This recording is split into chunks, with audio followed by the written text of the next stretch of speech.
The shuttle landed on Earth with a soft thud that made the three alien passengers look at each other nervously. None of them had ever visited the human homeworld before.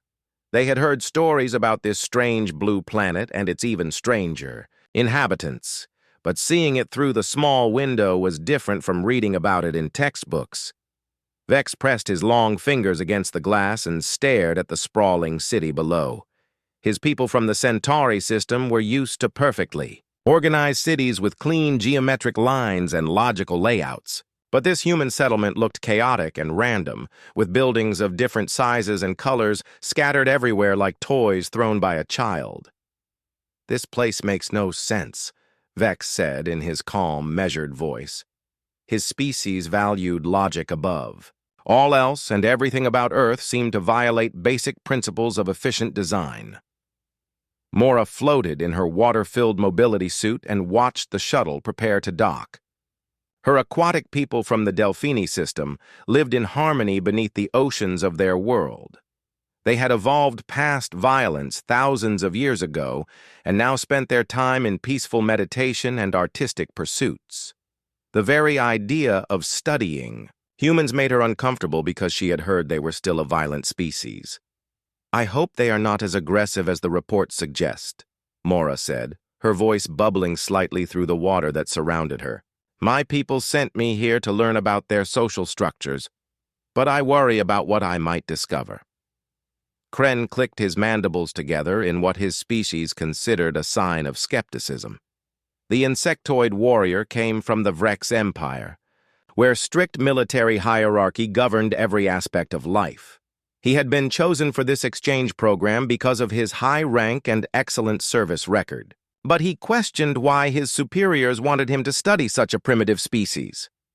"Humans are weak," Kren stated flatly. "They have no natural armor, no claws, no venom.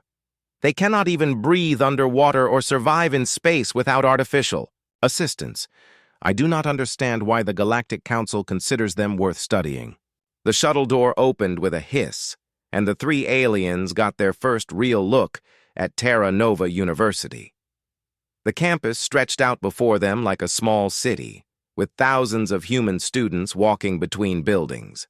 Some carried books, others rode on wheeled devices, and many traveled in small groups while talking and laughing loudly. Professor David Martinez waited for them at the landing platform. He was a middle-aged human with graying hair and kind eyes who taught xenobiology at the university. He had volunteered to serve as the alien students' guide and mentor during their stay on Earth. This was the first time any non-human students had been allowed to study at a human institution, and he felt the weight of responsibility on his shoulders. "Welcome to Earth," Professor Martinez said with a warm smile. "I know this must be overwhelming for all of you, but I promise we will do everything we can to make your stay here educational and comfortable."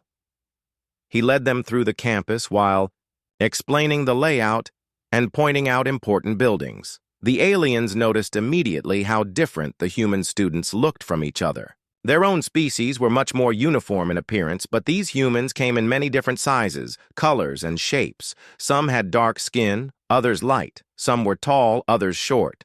Their clothing varied wildly in style and color. "Your species shows remarkable diversity," Vex observed.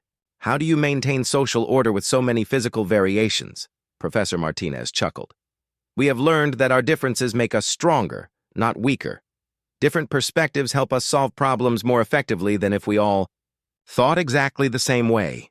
This concept puzzled all three aliens. In their societies, uniformity was considered essential for proper functioning. The idea that differences could be beneficial seemed counterintuitive. They arrived at the xenobiology building where Professor Martinez had prepared a special classroom for the alien students. The room contained environmental controls to keep Mora's suit properly maintained, adjusted lighting for Vex's sensitive eyes, and temperature regulation for Kren's cold-blooded metabolism. "Your primary research project during your stay will be to study human family dynamics," Professor Martinez explained as he distributed data tablets to each student. You will be paired with local families and asked to observe their daily interactions, child-rearing practices, and social bonding behaviors. Kren's mandibles clicked dismissively. Child-rearing seems like a simple biological function. How much complexity could there be in such a basic process? You might be surprised, Professor Martinez replied with another smile. Human families operate very differently from what you might expect based on other species you have studied. He showed them video recordings of typical human families going about their daily activities.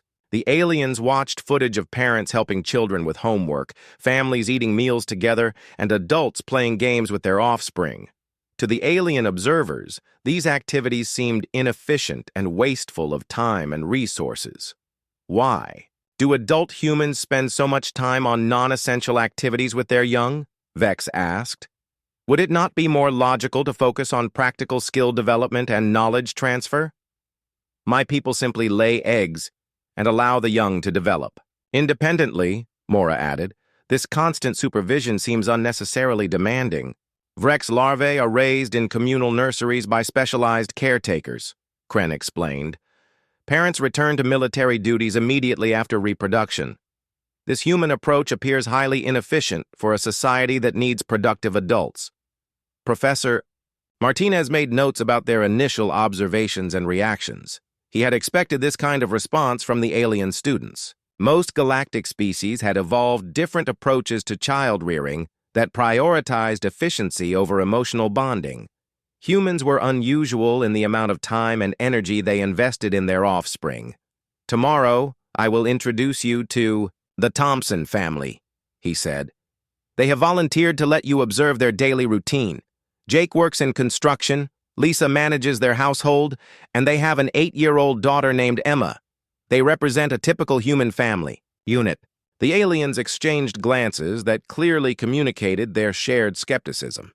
They had come to Earth expecting to study primitive social behaviors, and everything they had seen so far confirmed their initial assumptions. These humans seemed to waste enormous amounts of time and energy on activities that served no obvious practical purpose. As they settled into their temporary living quarters that evening, each alien began preparing their initial research reports for their home institutions. They wrote about inefficient human social structures, illogical resource allocation, and what appeared to be a fundamental misunderstanding of proper child development protocols. None of them suspected that they were about to witness something that would completely change their understanding of what it meant to be human. They had no idea that beneath the surface of these seemingly gentle family interactions lay something far more powerful and dangerous than anything their advanced civilizations had ever produced. The Thompson family was preparing for their first meeting with the alien observers, unaware that they would soon demonstrate why humans had become the most feared protectors in the galaxy. The Thompson house sat in a quiet neighborhood with tree-lined streets and well-kept gardens. Professor Martinez led the 3 alien students up the walkway to the front door, where they could hear sounds of activity inside. Children's laughter, mixed with adult voices and what sounded like music playing in the background. Jake Thompson opened the door before they could knock. He was a tall man with calloused hands and a friendly smile that reached his eyes. His work clothes showed he had just returned from a construction site, but he had clearly made an effort to clean up for their visit. "Welcome to our home," Jake said warmly. "We are excited to be part of your research project. Please come in and meet my family." Lisa Thompson appeared from the kitchen, wiping her hands on a towel. She was a woman with kind eyes and an easy laugh who seemed completely comfortable with the unusual visitors. Behind her came Emma, an 8-year-old girl with curious eyes and pigtails who stared openly at the aliens with wonder rather than fear. "These are our new friends from other planets," Lisa explained to Emma. "They want to learn about how families like ours spend time together." Vex immediately began taking notes on his data tablet. He observed that the humans showed no fear or aggression toward the aliens, despite their very different appearances. This contradicted reports he had read about human xenophobia and territorial behavior. Mora floated in her mobility suit and watched the family interact. She noticed how the adult humans touched each other frequently, with Jake placing his hand on Lisa's shoulder and both parents stroking Emma's hair. Her own species avoided physical contact except during mating seasons, so this constant touching seemed strange and unnecessary. Kren studied the house layout with his tactical eye. He noted multiple entry points, lack of defensive positions, and what appeared to be valuable items displayed openly where any intruder could easily steal them. The humans seemed to have no understanding of basic security protocols. "Would you like to see Emma's bicycle?" Jake asked the aliens. "I just finished teaching her how to ride without training wheels. She learned so fast that I think she might be ready for longer rides soon." They followed the family to the backyard, where a small bicycle with bright pink paint sat near a tree. Jake explained how he had spent weeks running alongside Emma, holding the bike steady while she learned to balance and pedal at the same time. Vex typed notes about the inefficient teaching method. His own people used virtual reality simulators to download skills directly into their children's minds. The idea of spending weeks on such a simple task seemed wasteful of time and resources that could be better used for important activities. "Why did you not simply purchase a self-balancing vehicle for the child?" Vex asked. "The technology exists to eliminate the learning period entirely." Jake looked puzzled by the question. "But then she would miss all the fun of learning. The wobbles and falls and finally getting it right are the best parts. Plus, I get to spend time with her and help her feel confident about trying new things." Emma demonstrated her new skill by riding around the yard while her parents cheered and applauded. She fell twice but got up laughing each time, with no apparent distress about the minor scrapes on her knees. Jake helped her clean the wounds while praising her for being brave. Mora found this reaction confusing. Her people protected their young from any possible harm or discomfort. Allowing a child to fall and get injured seemed like poor parenting, even if the injuries were minor. She made notes about human tolerance for offspring suffering. That evening, the aliens observed the Thompson family's dinner routine. They sat around a table together and shared food while talking about their day. Emma told her parents about things that happened at school. Jake described a problem he had solved at his construction site, and Lisa shared news about her volunteer work at the local community center. "This meal consumption pattern is highly inefficient," Kren observed to his fellow aliens while the family was distracted. "They could consume the same nutrition in half the time using individual feeding schedules. This group eating serves no practical purpose." After dinner, Lisa sat with Emma on the couch and read from a book of fairy tales. The aliens watched as the little girl listened with complete attention to stories about dragons, princesses, and magical kingdoms that bore no resemblance to reality. Vex was particularly bothered by this activity. His people believed that children should only receive factual information to properly develop their logical thinking abilities. Filling a young mind with impossible fantasies seemed counterproductive and potentially harmful to cognitive development. "These fictional narratives contain no useful knowledge," Vex whispered to Professor Martinez. "How does exposure to false information benefit the child's intellectual growth?" Professor Martinez smiled but did not answer directly. Instead, he suggested that Vex pay closer attention to Emma's reactions to different parts of the stories. The child asked questions about why characters made certain choices, discussed how she might handle similar situations, and seemed to understand that the stories were not real while still enjoying them. Later that week, the alien students attended the Thompson family's movie night. They gathered in the living room with bowls of popcorn to watch what Jake called a classic adventure film. Emma sat between her parents on the couch, and all three humans reacted emotionally to events on the screen. They cheered when the hero succeeded, gasped when danger appeared, and even shed tears during sad moments. The aliens found this emotional investment in fictional characters completely baffling. Their own species consumed entertainment media purely for information or aesthetic appreciation, not emotional engagement. They are experiencing genuine physiological responses to imaginary stimuli, Mora reported to the others.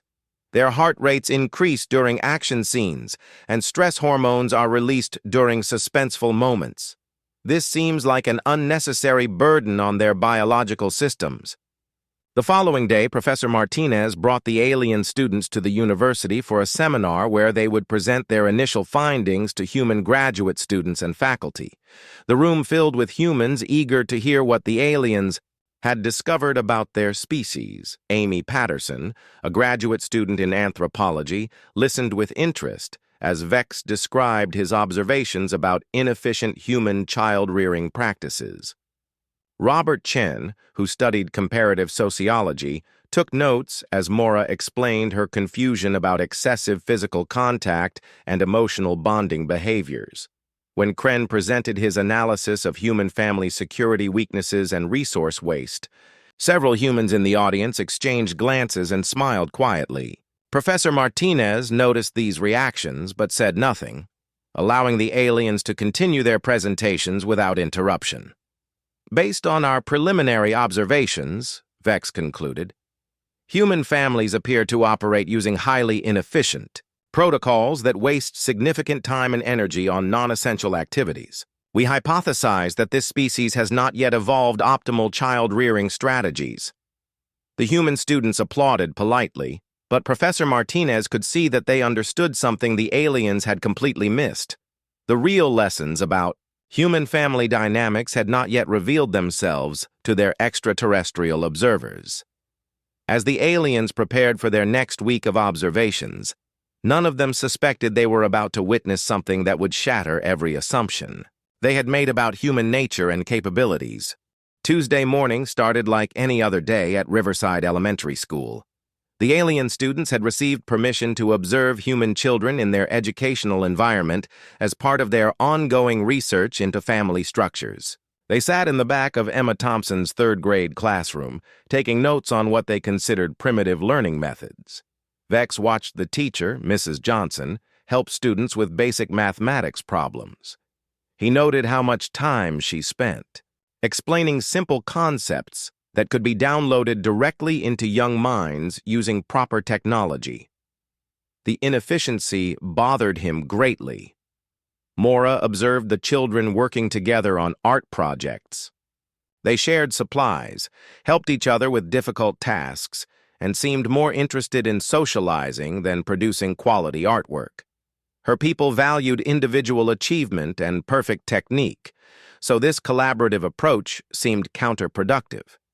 Kren studied the school's security systems, which he found laughably inadequate. A single human adult supervised 30 children with no weapons, armor, or backup support visible anywhere. The building had multiple entry points, large windows, and no defensive barriers. Any competent military force could easily overwhelm such a weak position. Emma Thompson sat near the front of the classroom, raising her hand eagerly to answer questions and helping a struggling classmate with her reading assignment. She seemed completely unaware that alien researchers were documenting her every move for scientific analysis. At exactly 10:37 in the morning, everything changed. The school's emergency alarm began blaring with a harsh sound that made all the children look up from their work. Mrs. Johnson moved quickly to her desk and checked her computer screen, her face growing pale as she read the message displayed there.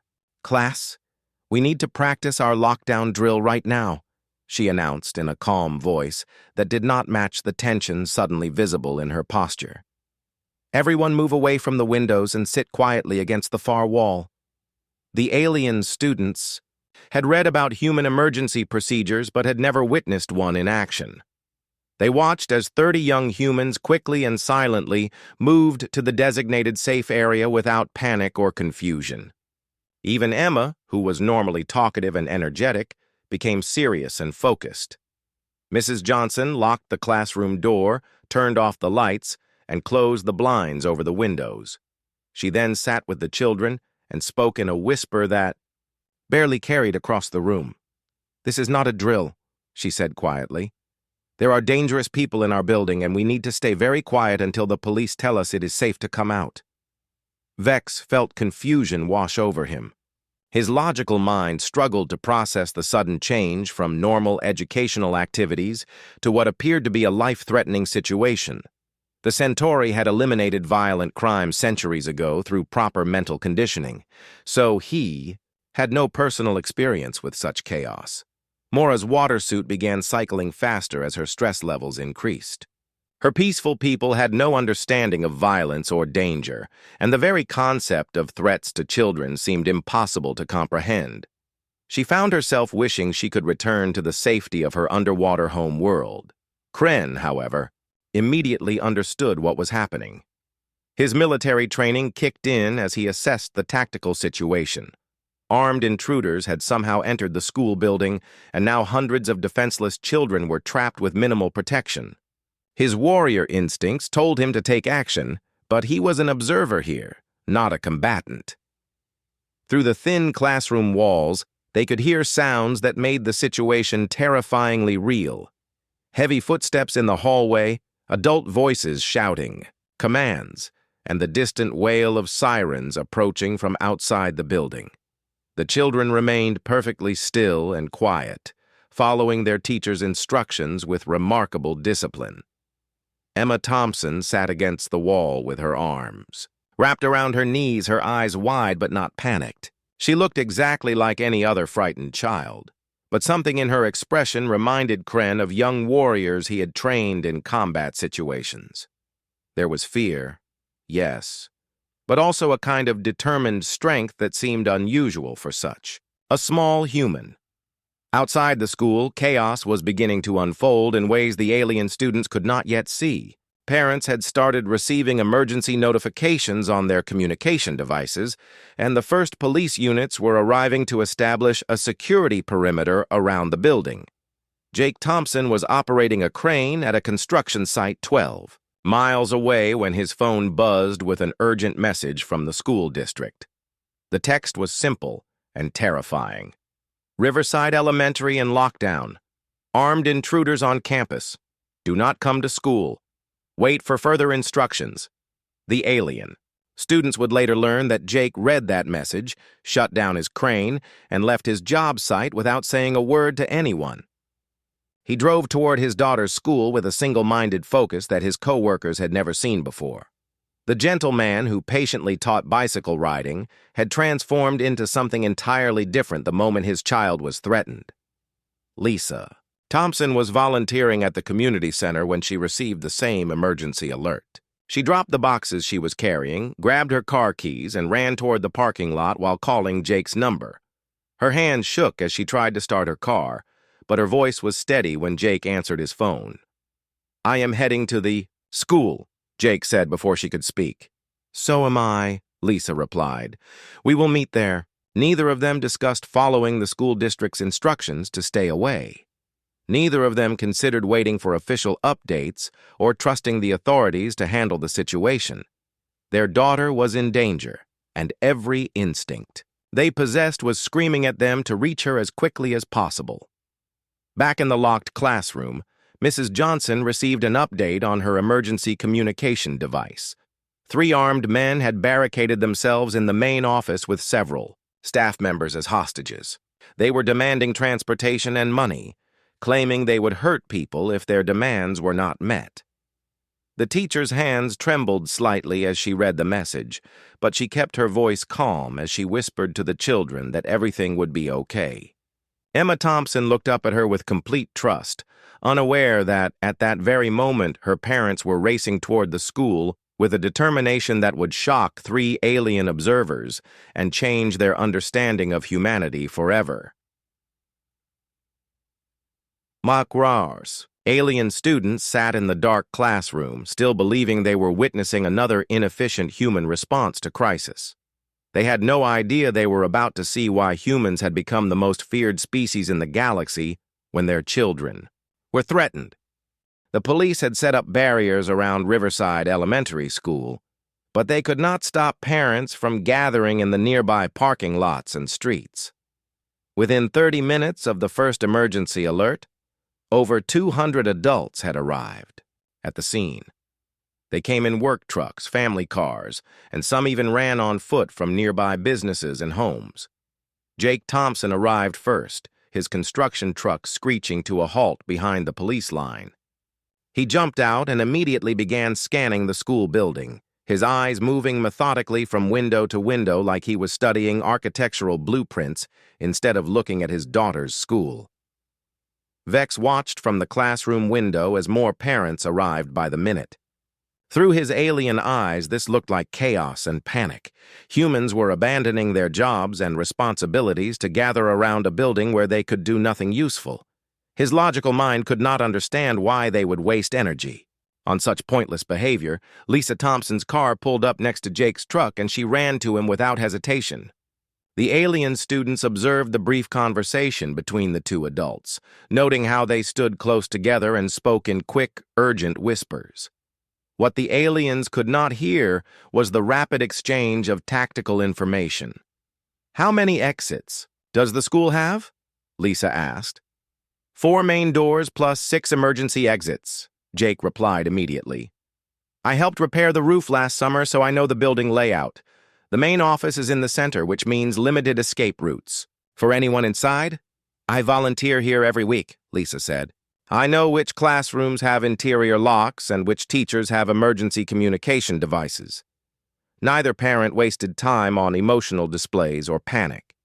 They were gathering information and making plans with the efficiency of trained soldiers, though neither had military experience. The threat to their child had activated something deep in their DNA that the alien observers did not recognize. Professor Martinez stood with the alien students behind the police barriers, watching the parents organize themselves with growing amazement. He had studied human behavior for decades, but he had never seen anything like this coordinated response to danger. "Why are they not following official instructions to stay away?" Maura asked through her water suit's communication system. "The authorities told them to remain at home until the situation was resolved, because their children are inside that building," Professor Martinez replied quietly, "and humans will do anything to protect their young." More parents continued arriving, and the aliens began to notice something that contradicted everything. They thought they knew about human social organization. These adults were not panicking or creating chaos. Instead, they were forming groups based on skills and resources rather than social status or wealth. Mike Rodriguez, a military veteran, who worked as a mechanic, started coordinating with active police officers about building layouts and entry points. The officers listened to him with respect because his knowledge was useful, even though he held no official authority in the situation. Jennifer Walsh, a teacher at another school, used her understanding of emergency protocols to help other parents understand what was happening inside the classrooms. She explained how lockdown procedures worked and what their children were probably doing at that moment. Tom Bradley, who drove delivery trucks for a living, began organizing parents who owned vehicles suitable for transporting people quickly if evacuation became necessary. Sarah Mitchell, a nurse, set up a medical station using supplies from her car in case anyone was injured. The aliens watched this coordination develop with growing bewilderment. In their own societies, emergency responses followed strict hierarchical chains of command. Designated authorities gave orders and citizens obeyed them. But these humans were creating their own command structure based purely on capabilities and the shared goal of protecting their children. Kren found this particularly fascinating from a military perspective. His Vrex empire relied on rigid rank structures where lower castes never questioned higher authorities. But these humans were ignoring official commands and organizing themselves horizontally, with leadership shifting fluidly based on expertise, rather than predetermined status. "This violates all known principles of crisis management," Kren reported to his fellow aliens. "They are creating competing authority structures that should result in confusion and conflict. Yet they appear to be achieving greater coordination than the official response teams." Lisa Thompson had connected with other parents who volunteered regularly at the school. Together, they created detailed maps of the building's interior, marking classroom locations, utility areas, and potential security vulnerabilities. This intelligence was far more accurate than anything the police had available. Jake Thompson found himself leading a group of parents with construction and maintenance experience. They knew exactly which doors could be breached quickly, which windows provided the best access, and how the building's systems could be manipulated to create advantages for a rescue operation. The aliens observed parents sharing resources without being asked. Those with medical training offered their services, parents with useful tools brought them forward, and those with relevant knowledge provided it freely. There was no negotiation, payment, or formal agreement. The threat to their children had created instant cooperation that bypassed all normal social barriers.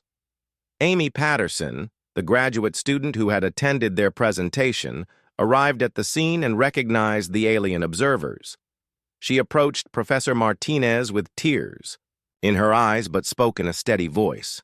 "My nephew is in Mrs. Johnson's class," she said. "The same classroom where your research subjects are trapped. Are they okay?"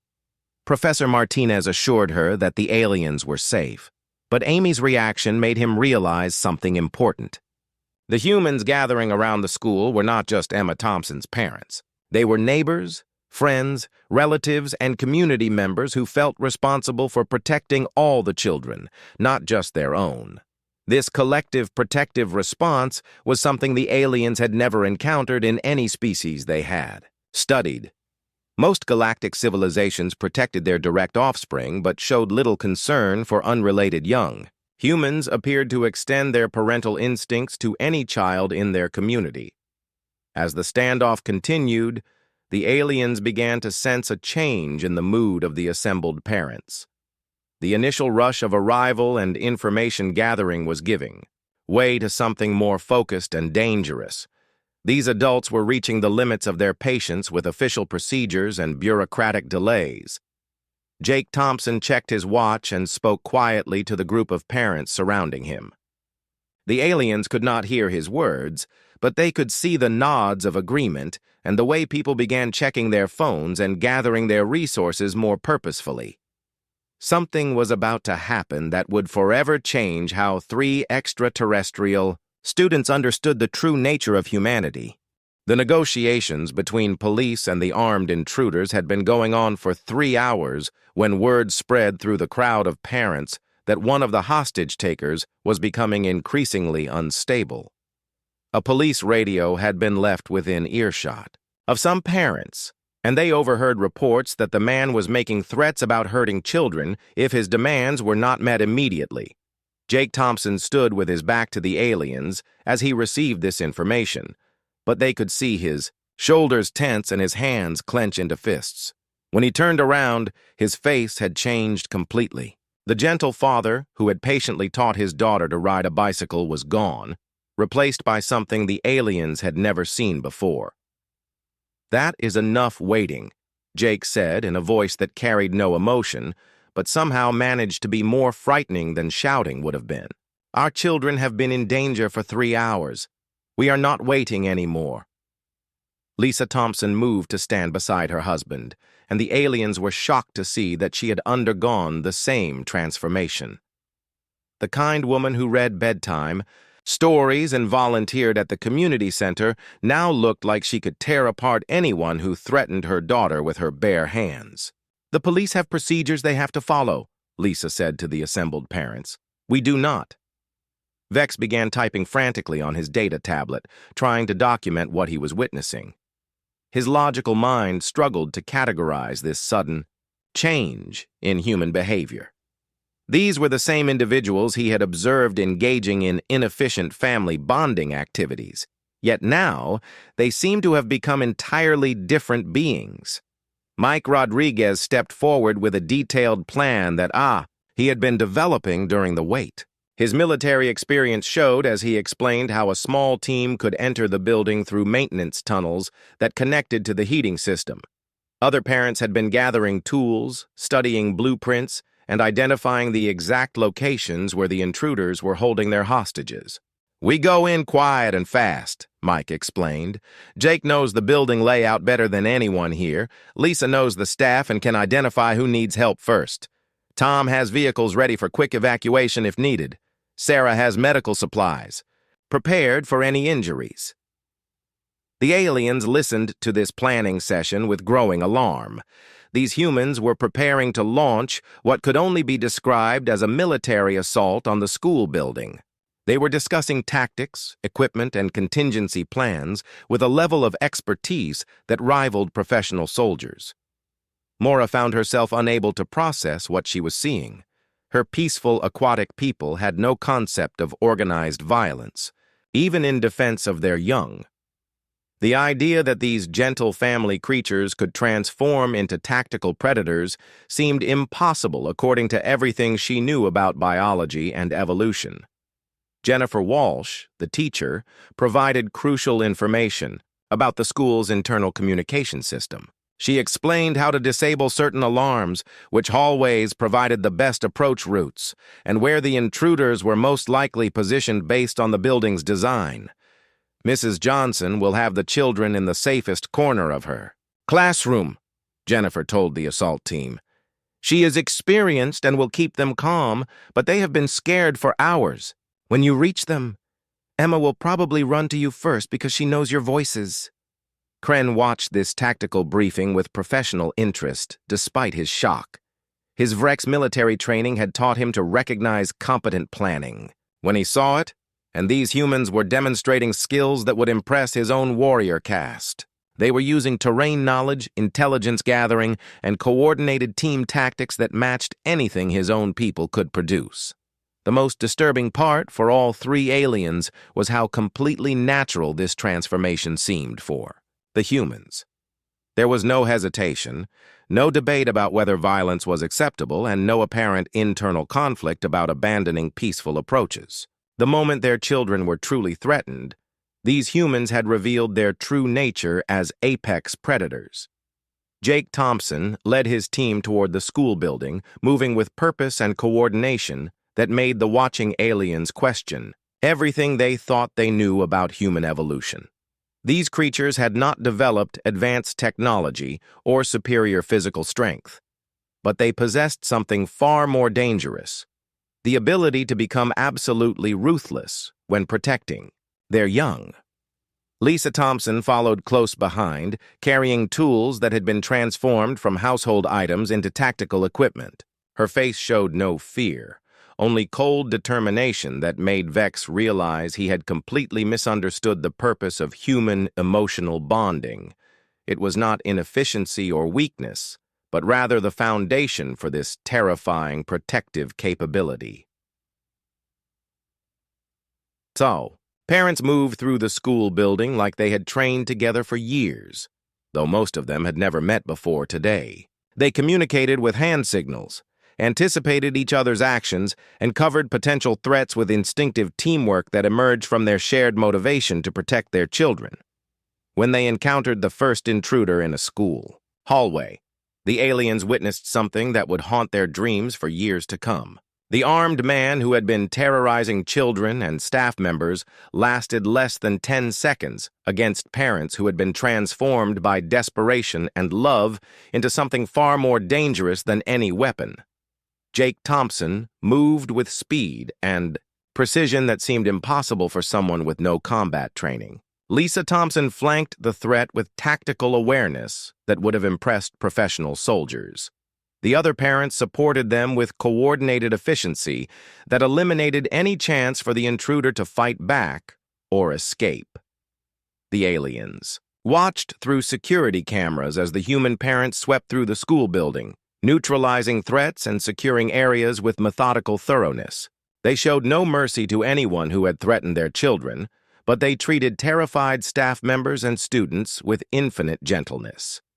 When Emma Thompson was finally freed from her classroom, she ran into her father's arms without any apparent surprise that he had somehow appeared in her locked school. The aliens observed that she seemed to instinctively understand that her parents would come for her no matter what obstacles stood in their way. "Daddy, I knew you would find me," Emma said as Jake held her close. "Always," Jake replied simply. "Always." The rescue operation had taken less than 20 minutes from start to finish. 3 armed intruders who had terrorized a school full of children had been completely overwhelmed by parents who refused to wait for official procedures to save their young. The humans had demonstrated capabilities that existed nowhere else in the known galaxy. As medical teams arrived to treat the injured intruders, the aliens realized they were witnessing the aftermath of something unprecedented in galactic history. A species they had dismissed as weak and inefficient had just displayed tactical superiority that would make them legendary among the stars. The gentle humans who wasted time on bicycle lessons and bedtime stories had proven to be the most dangerous predators any of them had ever encountered. 3 weeks after the rescue at Riverside Elementary School, the alien students sat in Professor Martinez's office working on their final reports. The documents they were preparing would be sent to the Galactic Educational Council and would fundamentally change how other civilizations viewed humanity for generations to come. Vex stared at his data tablet, struggling to find logical explanations for what he had witnessed. His entire worldview had been shattered by the realization that human emotional bonding was not inefficient weakness, but rather the foundation for their species' greatest strength. The gentle bicycle lessons and bedtime stories were not wasted time, but rather the creation of bonds so powerful that they could transform ordinary individuals into unstoppable forces. "I must rewrite everything I thought I understood about optimal child-rearing strategies," Vex said to his companions. "Human parents are not teaching inefficient skills when they spend time with their offspring. They are programming them with absolute loyalty and creating emotional connections that produce tactical advantages beyond anything my people have achieved." His report to the Centauri Collective would describe human families as perfectly logical systems designed to maximize survival outcomes. The time and energy invested in bonding activities generated protective responses that no amount of technology or rational planning could replicate. Mora floated in her mobility suit, still processing emotions she had no names for in her own language. Her peaceful people had avoided conflict for thousands of years, but they had also abandoned the kind of fierce, protective love she had witnessed in the Thompson family. "My people chose safety over strength long ago," Mora said quietly. "We eliminated violence from our society, but we also eliminated the bonds that make humans willing to fight impossible battles for each other. We are safe, but we are also alone in ways I never understood before." Her report would become legendary among the Delphini, describing how humans had achieved perfect balance between peaceful cooperation and defensive capability. She would recommend that her people study human family structures to understand what they had lost when they chose absolute pacifism. Kren was perhaps the most affected by what he had seen. His warrior culture prized individual combat skills and hierarchical discipline, but the humans had demonstrated something far more powerful: the ability to transform loving parents into coordinated tactical units within minutes of perceiving threats to their young. "Human military potential has been completely underestimated by every galactic civilization," Kren reported to Professor Martinez. "We study their official armies and weapons systems, but their true strength lies in the fact that every adult human is a potential warrior when their offspring are endangered. Any species that threatens human children will face not just soldiers, but an entire population of individuals with nothing left to lose." His report would be studied in Vrex military academies for decades, warning future commanders that humans should never be judged by their apparent gentleness in peaceful times. The document would establish humanity's reputation as a species too dangerous to provoke. Professor Martinez reviewed their draft reports with satisfaction. The alien students had learned lessons that no classroom lecture could have taught them. They now understood that human families were not inefficient social units, but rather the most effective survival adaptation any species had ever developed. "Your governments will want to know how this affects diplomatic relations with Earth," Professor Martinez told them. What recommendations will you make about humanity's place in galactic civilization? The three aliens exchanged glances as they considered this question. They had arrived on Earth expecting to study a primitive species with interesting but ultimately useless social behaviors. They were returning home with evidence that humans might be the most formidable beings in the galaxy. Humans should be approached with respect and caution, Vex stated flatly. Any civilization that considers aggressive action against Earth should understand that they would be facing not just human military forces, but billions of individuals capable of becoming tactical units if their families are threatened. Trade and cooperation agreements should be pursued immediately, Mora added. Humans have proven they can be peaceful and generous when not threatened, but they also possess defensive capabilities that make them valuable allies and dangerous enemies. Above all, Kren concluded, no galactic power should ever consider targeting human children or families as a military strategy. Such actions would unite the entire human species against any aggressor with a fury that no conventional military could withstand. 6 months later, the aliens' reports had been distributed throughout galactic civilization, causing fundamental shifts in how other species viewed humanity. Trade requests flooded Earth's communication networks as various civilizations sought to establish friendly relationships rather than risk becoming enemies. The Vrex Empire immediately upgraded Earth's status from primitive backwater to protected ally, recognizing that humans could become valuable military partners if treated with proper respect. The Centauri Collective initiated cultural exchange programs designed to study human emotional logic systems. The Delphini opened diplomatic relations and requested advice on strengthening their own family bonds. Jake Thompson returned to his construction job, unaware that his actions had changed interstellar politics forever. He continued teaching Emma new skills, reading her bedtime stories, and attending her school events with the same patient love he had always shown. Emma Thompson grew up in a universe where her species was respected and feared by civilizations, spanning hundreds of worlds, though she remained completely unaware of her role in establishing that reputation.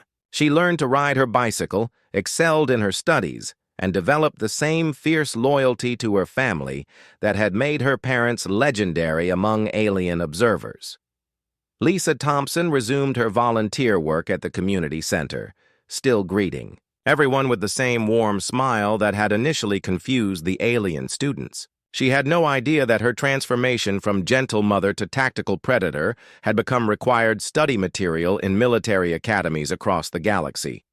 Professor Martinez continued teaching xenobiology, using the aliens' reports as examples of how easily different species could misunderstand each other's true capabilities. He often reminded his students that the most dangerous mistake in interspecies relations was assuming that gentle behavior indicated weakness. The three alien students became ambassadors for their species, traveling throughout galactic civilization to share their discoveries about human nature. They carried with them a simple message that prevented countless conflicts.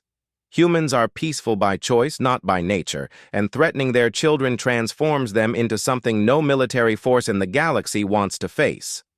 Emma Thompson eventually learned about her role in galactic history, but by then she was a mother herself, teaching her own children to ride bicycles and reading them bedtime stories with the same loving patience her parents had shown her. The bonds that had shocked alien observers continued through another generation, ensuring that humanity's reputation as protectors would endure among the stars. The galaxy had learned an important lesson about the true nature of humans.